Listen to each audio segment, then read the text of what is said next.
let us assume na ito nga ay mga infractions ng Lucky South, no? Subject to the condition na mayroon sufficient evidence that will establish na alam ito lahat ni Attorney Roque, then he becomes part of the crime. So pwede rin po itong cause of action to file a disbarment case against him? Sad to say, yes. Nakakalungkot din pong isipin na sobrang coincidence naman na itong dalawang Chinese national na ito, dalawang pogo operator, yung isa wanted pa, dito pa nakatira sa sariling pag-aaring bahay ni Attorney Harry Roque sa Tuba, Benguet. So, ano bang meron? Bakit naman timing na 2017, spokesperson siya ng president, nilabas yung EO13, pagkatapos may nahuling Chinese national sa Tuba, Benguet, pogo operator, property pala niya. Pagkatapos may nahuling document sa Porac, linking him also to the pogo companies. Pagkatapos may Kasiong na connected pala dito sa Lucky South na dinideny niyang he is lawyering for. Parang nagsabay-sabay na na if taken together, no, there is no other reasonable conclusion but to think na may connection between him and all these pogos. Doon sa mga hindi familiar sa inyo po, no? Gaano katagal na po ba kayo dyan sa Kongreso? This is actually my first term and this was actually my first time to engage in politics. Hindi po tayo naging kapitan, hindi po tayo naging mayor, and we are so fortunate sapagkat ang sabi nga ng taga Batangas, unang salpok, panalong congresswoman. Kaya salamat po sa lahat ng ating mga kababayan sa Batangas 2nd District. Okay, bali first term nyo pala as a house member. Pero before that, ano po ba yung background nyo? Yun ang marami nagtatanong, no, na-curious, no? Ano ba ang background ni Congresswoman as a lawyer? Kasi napakalinis talaga ng pagkakalatag. Can you talk a bit about Well, bukod sa we are a lawyer by profession, no?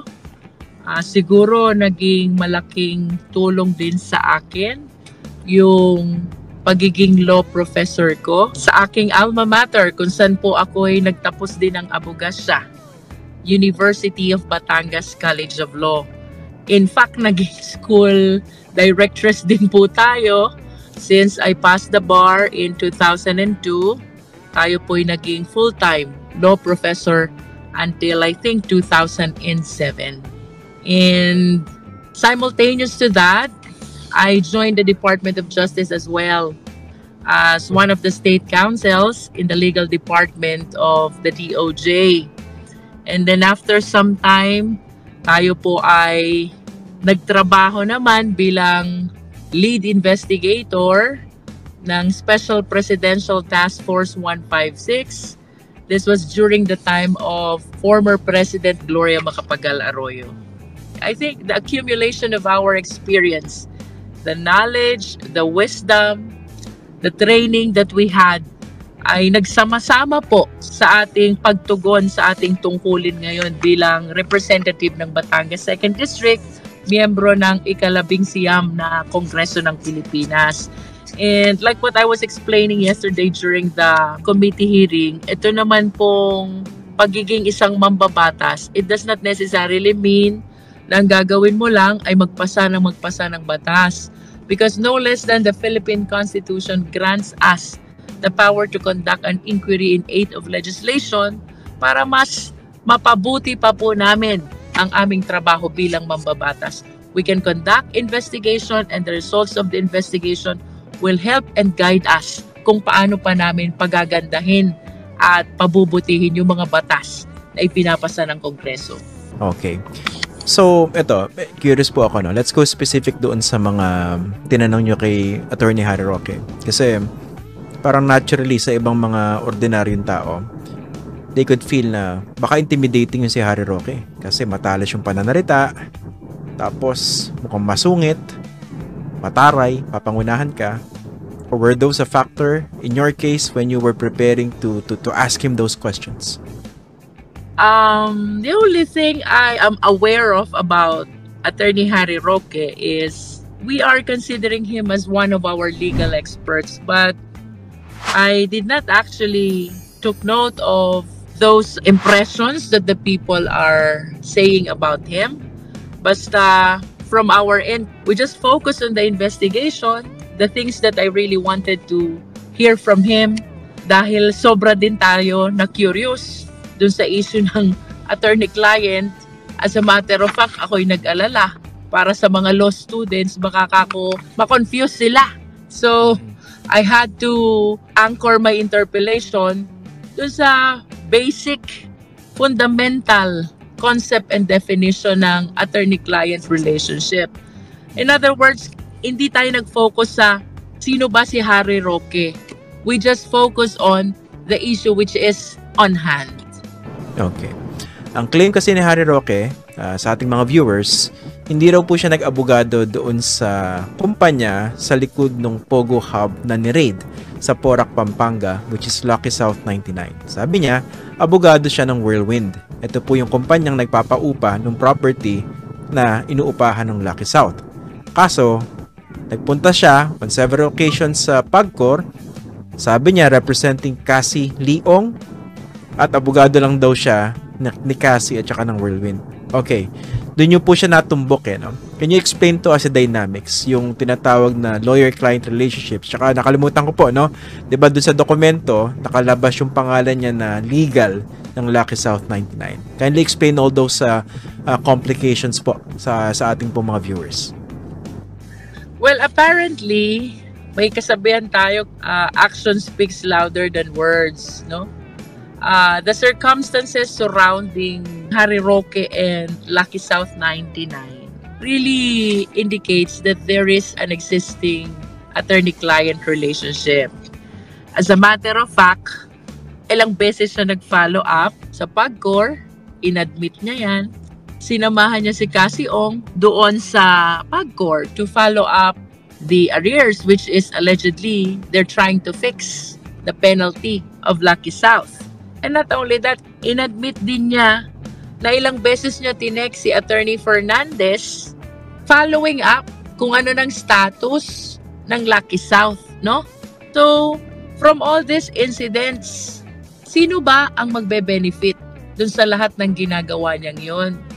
Diba Lucky South? In other words, sino ba? Kaninong interest ba ang nire-represent niya? Lucky South pa rin. It is very hard to conceive na I am the lawyer of Cassie Ong but not Lucky South. Kasi si Cassie Ong ang nire-represent niya, Lucky South pa rin. So, whatever denial he make, let us stick to the fact na nag-render siya ng advice, nag-render siya ng service, and from that alone, kahit walang kontrata, kahit walang payment ng legal fees, ng attorney's fees, it is very clear that an attorney-client relationship is established. Yung attorney-client relationship na yan po, no? How do you determine when that actually starts? Like what the definition provides, no? And the various jurisprudence in the Philippines provide, no? The moment the client seeks advice from an attorney and the attorney starts giving advice to the client, the relationship of the client-attorney is already created. That's how instant it is. That is why the lawyers need to be careful as well. Kasi kung nakapagbigay ka ng advice, let us say for example sa isang complainant, nag-seek ng advice sa yung complainant and then suddenly, lumapit sa iyo yung kalaban niya dun sa kaso trying to engage his service in the canon of legal profession, unethical na natanggapin mo pa itong kasong ito because theoretically speaking, yung nangyaring pagbibigay ng advice mo doon sa complainant, nagkaroon na ng attorney-client relationship. Congresswoman, yung kine-claim niya na hindi raw niya alam kung bakit o paano lumabas yung pangalan niya doon sa organizational chart ng Lucky South 99. At ang binabanggit niya, una pa lang doon sa Senado, dapat daw kausapin yung magte-testify na nakakita kung paano nailagay yung pangalan niya doon sa organizational chart. Is that a valid defense or a strong defense? Let us go back to his own representation, no? Ano bang sabi niya? All along, ang kausap niya lagi si Cassie Ong. Wala siyang ibang kausap kundi si Cassie Ong. Sino ba si Cassie Ong? From his own admission, he's also the representative of Lucky South. Yes. So, how can it be possible na napunta ang pangalan niya without him knowing it? Diba? Yung ano naman po, Congresswoman, yung pag-follow up ni Harry Roque sa PAGCOR regarding the arrears or the license of Lucky South 99, but still claiming that he was representing only Cassie Leong, kasama ba yun sa trabaho ng isang abogado kung mag-follow up sa PAGCOR? Yes, of course. Alam mo, meron tayong principle sa batas. Res ipsa loquitur. The thing speaks for itself. Bakit ka nagfa-follow up ng arrears ng Lucky South? Diba? Bakit ka pumupunta sa PAGCOR? To fix the interest of Lucky South. Bakit mo sinasamahan si Cassie Ong who represents Lucky South? Res ipsa loquitur. I am here because I am representing Lucky South. So pretty much ano na yan, malinaw na po, no? At least sa pagtingin nyo po dyan sa komite na si Harry Roque was lawyering for Lucky South 99.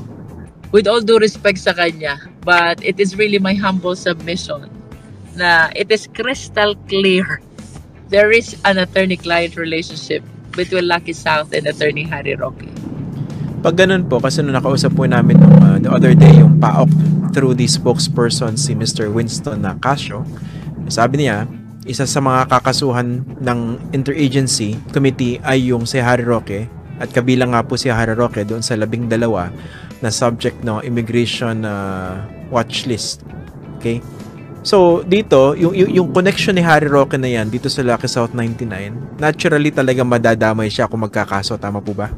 Yes, kasi if kahit abogado ka, if you knowingly allowed this company to commit crimes, violations of revised penal code dito sa ating bansa, it means that you become a principal by direct participation. Diba? If not principal by inducement, then you become a principal by direct participation. Ibig sabihin, kasama ka na eh. Hindi naman kasama doon sa trabaho ng abogado. Pagkita mong illegal yung pogo, pabayaan mo lang. Knowingly, pababayaan mo operation ng isang pogo na hindi naman license ng PAGCOR. That is not part of the job of a lawyer. And that is contrary likewise to our code of legal profession. No?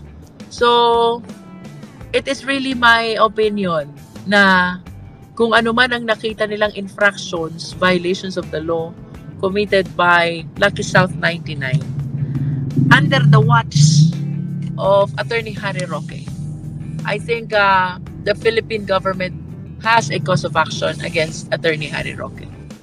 Especially if we have evidence to establish na alam niya yung illegalities na nangyayari sa Lucky South.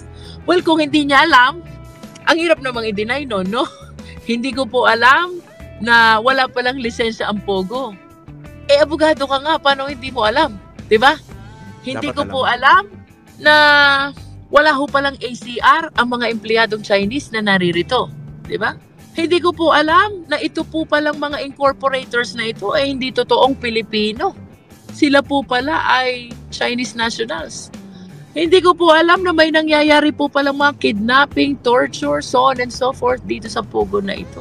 Kasi ang isa sa mga kine-claim niya, nung humarap daw siya sa PAGCOR, nagpa-follow up, wala pa naman daw nangyayaring raid, no? Although pinaalala sa kanya ng PAOK, I think 2021 pa lang nagkaroon na ng raid dyan sa Pogo Hub na yan, no? It was something that he could not have missed dahil napakalaki, no? So that fact can also be used to controvert the fact that he was feigning ignorance. Tama po ba doon sa nangyari na yun? Yes, kasi nanggagaling na rin sa sarili niyang admission eh. Ano ba ang sabi niya? Puros Chinese yun. The only person na nakakausap ay si Cassie Ong. Ibig sabihin, dalawa lang Pilipino ang nakakalam on what is going on. Cassie Ong, who is the representative, at si Atty. Roque, who is the lawyer. No? In other words, lahat ng ginagawa ng Pogo doon, ng Chinese nationals doon, di naman nila yung kayang gawin without the help and indispensable cooperation, ika nga, ng mga Filipino. Kaya, it is really sad to think, no? Pero the way I see it ay napakahirap for the Chinese nationals na mag-perpetrate ng crime, illegal activities without the indispensable cooperation ng ating mga kababayan dito sa Pilipinas. Okay, puntahan naman po natin yung property sa Tuba, Benguet. Kanina may napanood po akong panayam ni Harry Roque. Hindi nga siya masyado natumbok doon eh. Pero ang claim niya, bukod sa lahat daw ito ay part ng political harassment sa kanya at dinidikit niya doon sa Polvoron video, but that's another issue. And that's a fake video, by the way, sa mga viewers natin. No? Ang claim niya, I have an interest but I'm not the registered owner noong Tuba, Benguet property kung saan may naaresto ang PAOK at Bureau of Immigration na isang high-profile Chinese fugitive at isa pang Chinese national at doon din hinahanap yung person of interest na nangungupahan sa property na ito. Hinga po, kindly educate us regarding this. No? I have an interest but I'm not the registered owner of that Tuba, Benguet property. What I understand dito sa property na ito ay pag-aari ng isang kumpanya. Pagkatapos, si Harry Roque ay may-ari or one of the stockholders of this company. Yes. At in the process daw siya of taking over. Yeah, and that is the reason why he couldn't deny as well the ownership of certain interest over that property, no? Kumbaga, we are connecting the dots na hindi natin ina-expect when we started the investigation na ganito ba ka-overflowing yung mga may establish natin na facts as we go along with our investigation. Ang isang kiniklaim niya po dyan ay hindi naman daw niya alam na papapuntahin nung umuupat dun sa property na yon yung Chinese fugitive. Is that a valid excuse kung ganun kalaki yung issue na merong kriminal na natagpuan doon sa kanyang property? You know, there are separate incidents like his connection with Lucky South, his connection with Cassie Ong, the documents that were found in their office ba yun? Or place of residence. Kung ididikit mo pa ito, taken together, medyo napaka-improbable na para paniwalaan na hindi niya alam, no? Siguro kung ito lang yung incident that will link him to Pogo, we can assume na baka nga hindi. Kaso, may Lucky South pa eh. May mga documents pang na-recover sa kanya. Tapos, ito pang property sa Tuba, Benguet, kung saan nakita itong mga Pogo operator, parang little by little ay lumalabas lahat ng information na connected with each other, no? Plus, if I may add, yung interpellation ko kahapon sa kanya, yung EO13, kung saan nag-umpisa lahat ng Pogos, it was during the time that he was the spokesperson of the president. Meron pang isa ako naalala kasi sa pagdinig niyo po, the first one, I think under questioning from Congressman Johnny Pimentel, if I'm not mistaken, at least twice sinabi ni Harry Roque, sa aking bahay, despite the fact that he had been distancing himself from the Tuba, Benguet house. Pero siya mismo nadulas sa aking bahay. Gaano po ba ka-crucial yun? What I recall is he admitted it during the committee hearing, during our first committee hearing, yes, na sa kanya yung bahay. And it follows kung sa iyo yung bahay, dapat alam mo kung sino nakatira, di ba? That is the natural consequence. Bahay mo eh. Nagpapaupa ka eh. So at least you should know kung sino itong mga taong ito. So I think for me, the burden of proof rests upon him na talaga hindi niya alam na yung mga taong yun pala ay Pogo operator at yung isa wanted pa. Ang kiniklaim niya kasi, hindi raw niya kilala yung dalawang naaresto, pero yung hinahanap na person of interest, yun yung nangungupahan sa kanya. At ang sabi niya, di ba, dun sa pagdinig ninyo, naka-lunch pa raw niya before sa Los Angeles, tapos hininga naman daw niya, nung bago niya paupahan, yung bahay doon sa babae, ng alien na certificate of registration at meron naman daw na ipakita. Yung bang mga bagay na binabanggit niya, allegedly, would that suffice to the requirement of conducting due diligence as a property owner? Yes, and I remember yan yung naging line of questions ni Congressman Adjong sa kanya kahapon because he keeps on denying. He's denying his connection with Lucky South. He's denying his connection with these Chinese nationals na wanted pala, nakatira sa kanyang bahay.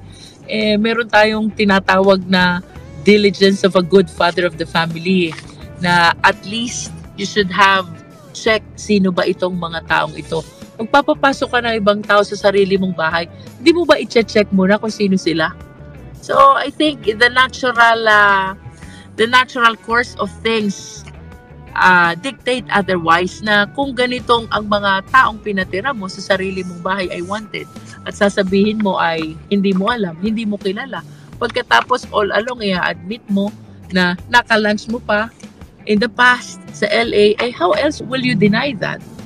Ito pala, kung gusto mong puntahan natin yung pinunto nyo naman kahapon, yung Executive Order number 13, for the benefit of our viewers. Ito basically yung Executive Order ni President Rodrigo Duterte, tama ba, that legitimize POGO operations aside from the law that taxed POGOs, tama po ba? Yeah, kasi the reason why I raised the issue of Executive Order number 13, the law which really creates PAGCOR is PD 1869, no?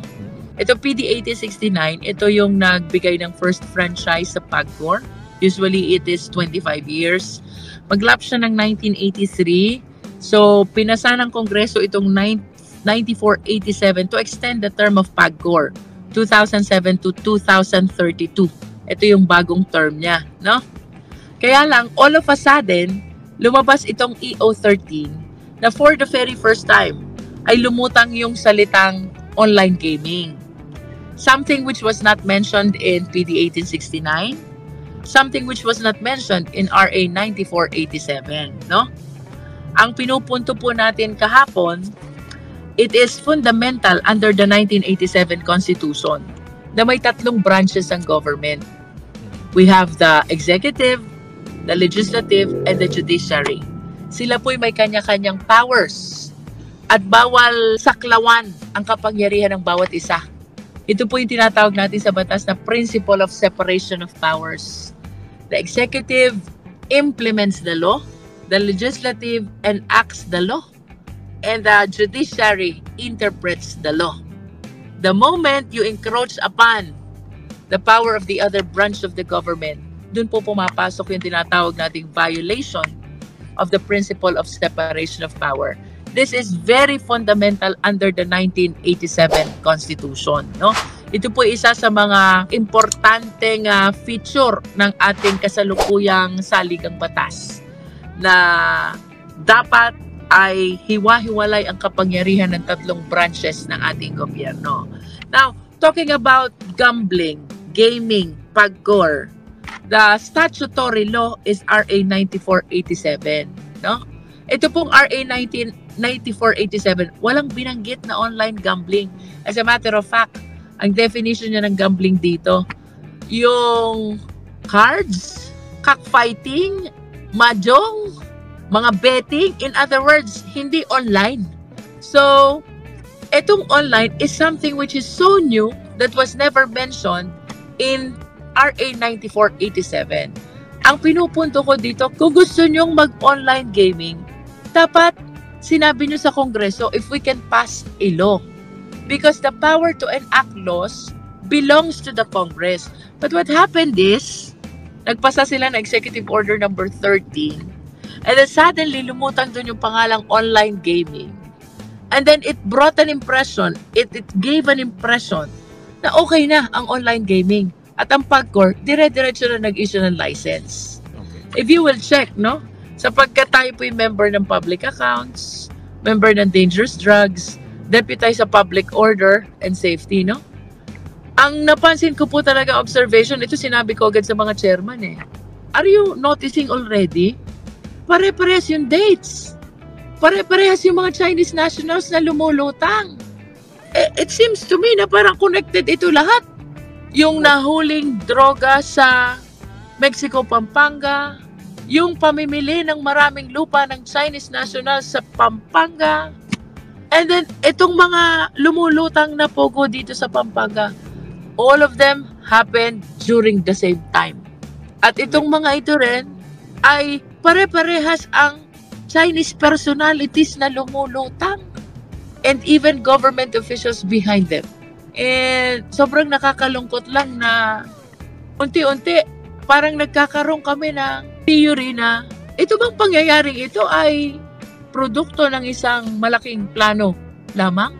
This is what we're trying to discover, kung anong koneksyon nitong mga pangyayaring ito sa bawat isa. Bakit pare-parehas na Chinese nationals ang nadidiscover namin? Kung sino lumulutang na pangalan sa dangerous drugs, yun din ang lumulutang sa pamimili ng ekta-ektaryang lupa dito sa Pampanga. At yun din ang lumulutang ng mga may-ari ng Pogos.